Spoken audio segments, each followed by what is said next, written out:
Hello എല്ലാവർക്കും best media track Hindi school of ലേണിംഗിലേക്ക് സ്വാഗതം. അപ്പോൾ ഇന്നത്തെ ക്ലാസ്സിൽ കൈ 5ലെ ചാപ്റ്റർ 2 ഗുഡലി തോ പരായി ഹെ എന്ന ചാപ്റ്ററിലെ ഗുഡലിയുടെ ചരിത്ര വിശേഷതയാണ് പറയാൻ പോകുന്നത്. കനക് ശശി की कहानी गुडली तो पराई है का मुख्य पात्र है गुडली. കനക് ശശിയുടെ ഗുഡലി തോ പരായി ഹെ എന്ന കഥയുടെ പ്രധാന കഥാപാത്രമാണ് ഗുഡലി. വ 14 साल की നിഡർ ലड़की है. 14 വയസ്സുള്ള ധൈര്യശാലിയായ ഒരു കുട്ടിയാണ് ഗുഡലി എന്നാണ് പറയുന്നത്. അപ്പോൾ സമാജ് കെ ലഡ്കിയെ ലഡ്കിയോം കെ ബീച്ച് കി അസമാനത കോ നഹി മാൻതി. അതായത് സമൂഹത്തിലെ ആൺ പെൺ വ്യത്യാസത്തിനെ അവൾ അനുകൂലിക്കുന്നില്ല എന്നാണ് അതിൻ്റെ അർത്ഥം. ഉസ്കെ മൻ മേം ലഡ്കി ഓർ ലഡ്കിയോം കോ സമാൻ അധികാർ ഹെ.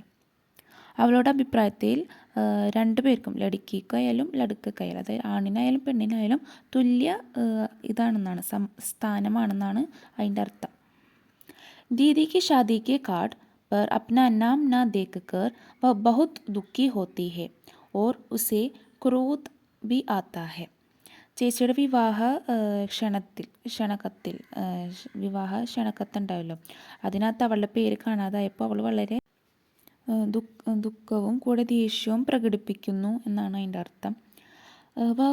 ബഡോംകോ ആധാർ കർണവാലെ ലഡ്കി ഹെ. അതായത് മുതിർന്നവരെ ബഹുമാനിക്കുന്ന സ്വഭാവമുള്ളൊരു കുട്ടിയായിരുന്നു എന്നാണ്.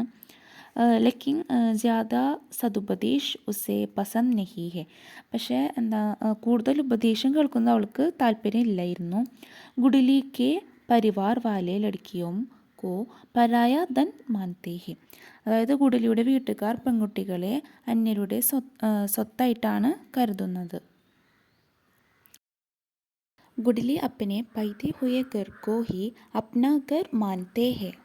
അതായത് പക്ഷേ ഗുഡലി ജനിച്ചു വളർന്ന വീട് തൻ്റേതാണെന്നാണ് കരുതുന്നത്.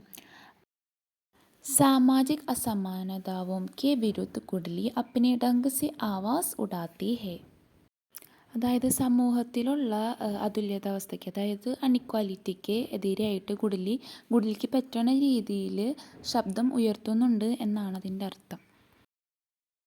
അപ്പോൾ ഇത്രയേ ഉള്ളൂ ഇന്നത്തെ വീഡിയോ. ഇതുപോലുള്ള വീഡിയോസിനായി ചാനൽ സബ്സ്ക്രൈബ് ചെയ്യുക, ലൈക്ക് ചെയ്യുക, ഷെയർ ചെയ്യുക. Thanks for watching.